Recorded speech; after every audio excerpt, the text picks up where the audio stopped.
Yo guys, masih bersama Doyok Disokin yang pada kesempatan kali ini akan merangkum sebuah film berjudul Peppermint dirilis pada tahun 2018. Singkatnya, film ini menceritakan emak-emak strong yang membalaskan dendamnya pada kartel narkoba yang telah membunuh suami serta anak yang disayanginya. Dan tanpa banyak spoiler di awal, meskipun ini juga konten spoiler, cus dah langsung aja kita masuk ke alur ceritanya coy.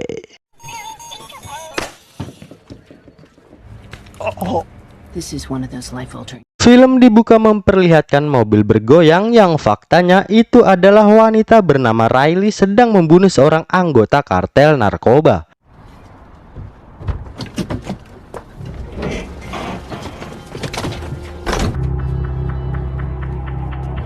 Dan inilah Peppermint, Los Angeles, pemukiman kumuh tempat Riley tinggal kini dan dianggap malaikat di sana. Ia dilambai oleh seorang anak. Dalam mobil vannya, ia dengan gokil merapatkan luka di pahanya menggunakan staples dan menutupinya dengan solasi. Saat membuka kado anaknya, kisah pun mundur 5 tahun sebelumnya. Kala itu di hari ulang tahun anaknya yang bernama Carly, teman Riley yang bernama Peck memaksa untuk datang dalam perkumpulan emak-emak tongkrongannya. Namun Riley menolak karena ini hari lahir anaknya, yang mana Peck pun pergi dengan sebuah ancaman.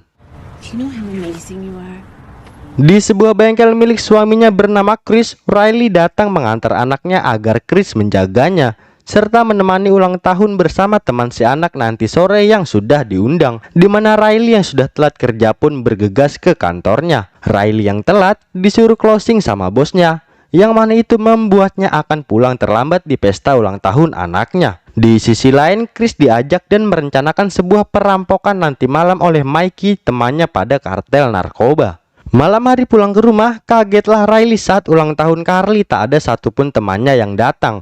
Lalu dalam pesan ponsel, ternyata karena menolak ajakan Peck menyuruh anaknya mengajak seluruh teman Carly datang ke acaranya yang membuat pesta ulang tahun Carly teralihkan. Tak ingin anaknya bersedih, Riley dan Chris pun mengajak Carly anaknya ke sebuah karnaval untuk merayakan ulang tahunnya. Mendengar itu, Carly pun ingin membeli es krim rasa peppermint di karnaval nanti. Sebelum berangkat, Chris sempat meninggalkan pesan pada Mikey karena ingin ke karnaval dan tak ikut merampok. Beruntung karena menolak, ternyata Mikey tertangkap oleh kartel. Walau tak ikut aksi dan hanya merencanakan, tetapi bos kartel yang bernama Garcia menyuruh anak buahnya untuk memberi pelajaran keras pada Chris karena berniat buruk padanya.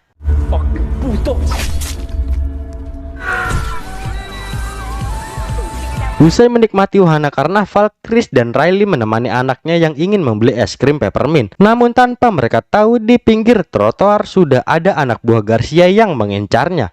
Bertepatan saat mereka menuju mobil, dengan biadab kartel member itu memberondong Chris, Riley dan anaknya yang masih mungil dengan peluru.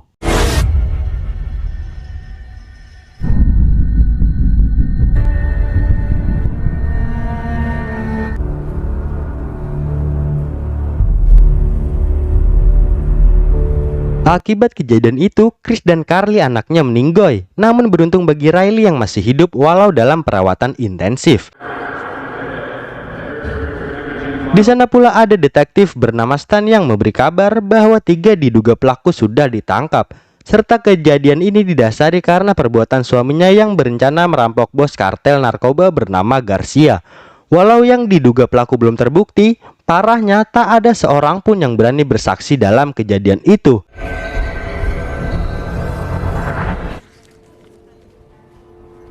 Agar lebih meyakinkan, esoknya pun Riley ditunjukkan beberapa yang diduga pelaku penembakan di kantor polisi. Beruntung saat itu Riley masih ingat ketiga-tiganya pelaku yang menembaki ia serta 2 orang yang ia sayangi.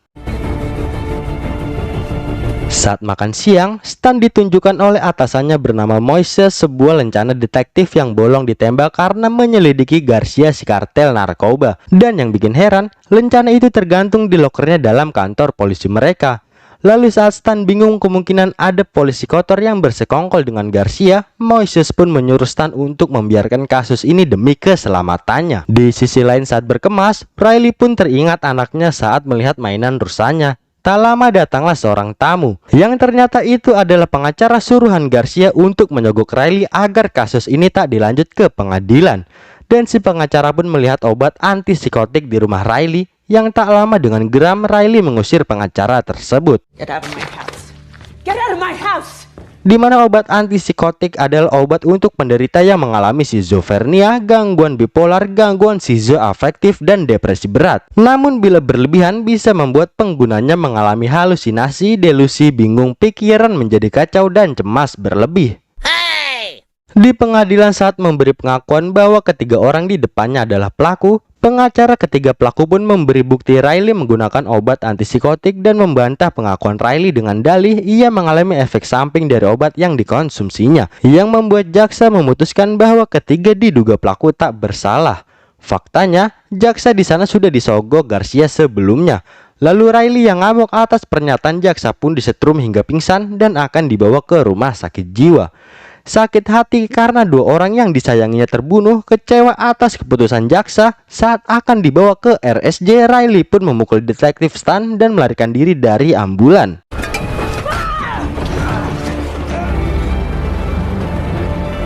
Lompat 5 tahun kemudian di tempat karnaval yang Riley dan keluarga hampiri dulu, detektif Stan dan Moises menyelidiki TKP tempat pembantaian 3 orang yang dulu diduga pembunuh keluarga Riley kini tewas digantung.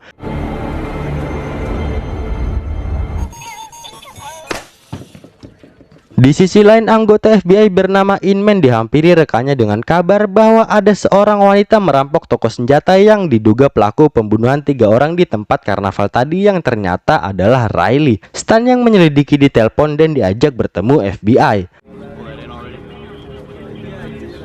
Dan di lain lokasi terlihat Riley sedang mempersiapkan banyak sekali senjata yang akan ia bawa.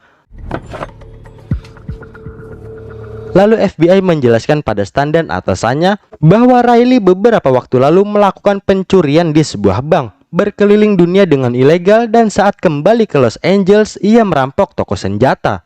Parahnya, Riley hanya mengambil senjata-senjata militer, yang membuat FBI dan polisi di sana berpendapat bahwa Riley bukanlah orang sembarangan. Ditambah lagi ia lihai bersembunyi. Gokil ya, pembunuhan 3 orang itu bertepatan pada tanggal saat keluarga Riley dibunuh 5 tahun lalu. Riley yang tiba di rumah jaksa korup yang tak adil pada kasusnya dulu pun mengikatnya. Ia mengambil mainan rusa yang mengingatkan pada sang anak, lalu pergi disambung meledakkan rumah si jaksa korup itu. Stan yang usai mendapat kabar pun memberitahu yang lain bahwa jaksa yang mengadili kasus keluarga Riley 5 tahun lalu kini tewas dengan ledakan di rumahnya, yang memperkuat dugaan bahwa Riley lah pelakunya karena riwayat si jaksa bersangkutan padanya. Di lab pembuatan narkobanya, Garcia diberitahu oleh anak buahnya bahwa anggotanya, pengacara, serta jaksa yang disogok untuk mengadili kasus keluarga Riley tewas dibunuh oleh Riley itu sendiri. Mendengar itu, Garcia pun menyuruh anak buahnya untuk membandrol kepala Riley untuk siapapun yang membunuhnya. Dalam bis, Riley memberikan boneka rusa pada seorang anak di sampingnya dengan seorang ayah yang tak patut disebut seorang ayah karena hanya bermabuk-mabukan tanpa tanggung jawab pada anaknya. Geram pada orang tua yang tak tanggung jawab pada anaknya, sedangkan Riley ingin sekali anaknya kembali walau itu mustahil. Riley pun mengancam akan membunuhnya bila terus mabuk-mabukan dan tak mengurus anaknya dengan baik. Di mana penjaga toko pun Riley ancam pula bila melayani bapak-bapak tersebut saat membeli alkohol di tokonya. Usai dari sana, Riley pun mengikuti anak buah Garcia yang masuk ke sebuah toko pinata dengan penjagaan ketat. Demi makin mendekati otak dari pembunuh orang yang ia sayangi, Riley pun menghajar dengan mudah penjaga di sana dan memasuki toko tersebut. Yang mana faktanya, toko tersebut adalah kedok semata untuk tempat pencucian uang milik Garcia itu sendiri. Saat ingin menembak orang di ruang pencucian uang, ternyata keberadaan Riley sudah diketahui yang membuatnya dengan ekstrim menembak anak buah Garcia di sana.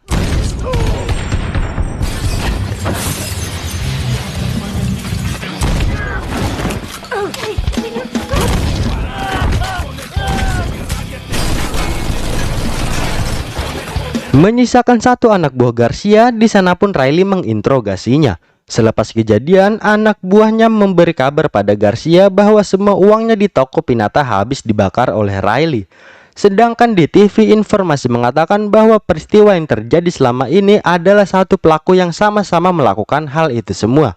dan arahnya pun sudah jelas ke Riley. Yang mana hal itu lagi dan lagi kesekian kali membuat para FBI dan polisi mendatangi TKP. Gokilnya, saat pendapat Stan berfokus menyelesaikan masalah Riley dan mencari bukti untuk menangkap Garcia kartel narkoba, atasannya di sana kembali bicara bahwa untuk berhati-hati dalam tanda petik untuk menghindar dari masalah ini dan mengurusi kasus yang lain. Lah, polisi kok ngomong gitu? Apakah atasan Stan itu polisi kotor yang bersekongkol dengan Garcia dan membunuh rekan polisinya sendiri di awal scene yang hanya menyisakan lencana detektif bolong habis tertembak?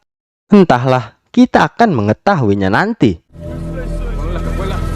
Mengetahui pergerakan Riley akan menuju lab dan mencarinya, anak buah Garcia kembali disuruh mengintai Riley dan meledakkan labnya bila melihat Riley berada di dalamnya. Benar saja, Riley yang usai melihat foto suami dan anaknya yang sudah tiada pun bergegas masuk ke dalam lab.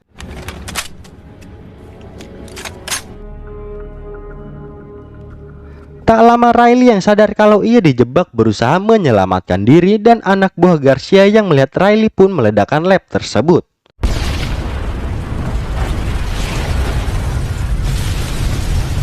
Di sisi lain, saat melacak dan mendalami kasus Riley, Stan, Inman dan rekannya pun mendapat laporan ada ledakan di sebuah gedung. Riley yang selamat merampok sebuah mobil mengejar anak buah Garcia. Di lain lokasi, Garcia mendapat kabar dari anak buahnya bahwa mereka berhasil meledakkan lab serta Riley di dalamnya yang sudah dijamin tewas. Lalu Inman yang memiliki firasat kalau Riley tinggal di daerah pemukiman kumuh pun mencari tahu lebih dalam. Saat bertanya pada seseorang apakah tempat ini berbahaya, orang itu menjawab tidak dan menunjukkan gambar grafiti Riley yang semua orang di sana simbolkan sebagai malaikat mereka, yang membuat Inman tercengang. Balik pada Riley yang membunuh anak buah Garcia lalu masuk ke dalam mobil dan akan menyusup ke tempat Garcia berada. Di sisi lain, Garcia yang melihat pengakuan dari orang yang mobilnya dicuri Riley pun kesal bahwa Riley masih hidup. Tak lama Riley yang menyusup dalam mobil anak buah Garcia pun tiba di area rumahnya dan mulai membantai satu persatu anak buah Garcia di sana.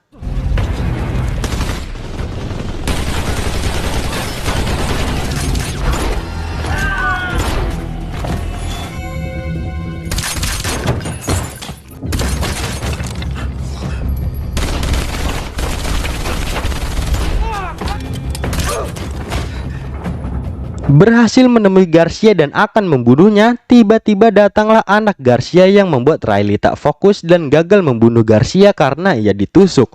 Di mana Garcia beserta anak buahnya yang tersisa melarikan diri dari rumah karena mendengar sirine polisi. Riley yang terluka pun mendatangi rumah Peck untuk mengobati lukanya. Lalu karena masih kesal dengan Peck di sana, ia sempat-sempatnya menakut-nakuti Peck yang tak lama Riley pergi melanjutkan misinya. Moises yang olah TKP di rumah Garcia usai peristiwa brutal terjadi bertanya pada rekannya di mana Stan berada, namun rekannya tak mengetahui itu. FBI di sana juga berkata pada Moises bahwa ia sempat menelpon Stan namun tak diangkat. Yang mana ternyata Stan menemui Inman karena telah menemukan mobil van milik Riley. Makin mendekati Riley, Inman berkata akan menangkapnya serta Garcia dan seorang polisi kotor yang bekerja pada Garcia itu sendiri. Namun yang terjadi, Inman malah dibunuh oleh Stan. Yang menguak fakta selama ini polisi kotor yang bekerja pada Garcia adalah Stan itu sendiri. Lalu Stan membuang pistol Inman ke tong sampah serta mengabari Garcia kalau ia menemukan lokasi Riley tinggal dan mereka akan menjebaknya. Garcia yang datang ke area Riley tinggal bertemu Stan dan mulai menyuruh anak buahnya mencari Riley. Di sisi lain, Riley yang tersungkur lemas pun seakan dibangunkan oleh arwah Carly anaknya dan melawan anak buah Garcia.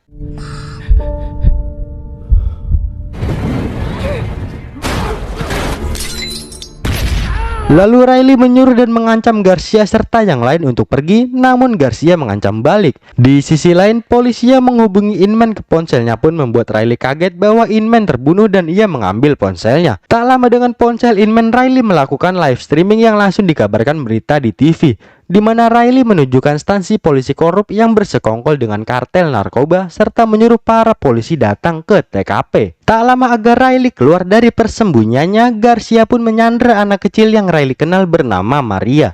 Tak ingin Maria bernasib seperti anaknya, Riley pun menampakkan dirinya di hadapan Garcia. Dan dengan pengejutnya, Garcia menghajar Riley yang penuh luka di tubuhnya.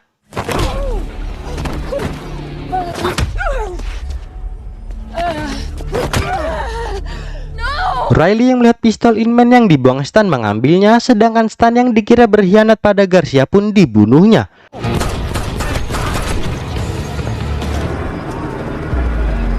Tak lelah sebelum dendamnya terbalaskan, Riley tanpa ampun menghajar Garcia, walau disuruh menjatuhkan pistolnya oleh polisi. Namun Riley menembak dan berhasil membunuh Garcia yang membuat ia diberondong peluru polisi karena tak mengikuti perintah, tapi masih kuat lari. Singkat cerita, di tengah sekaratnya, Riley menghampiri makam suami serta si anak berharap ia mati di sana. Namun tak lama datanglah Moises dan para polisi.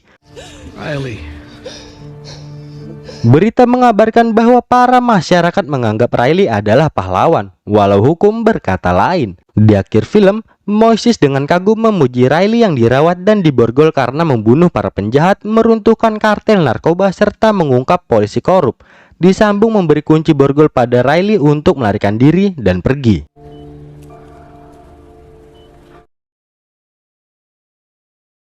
Terima kasih banyak untuk teman-teman yang sudah menonton video dengan editan sederhana ini sampai akhir.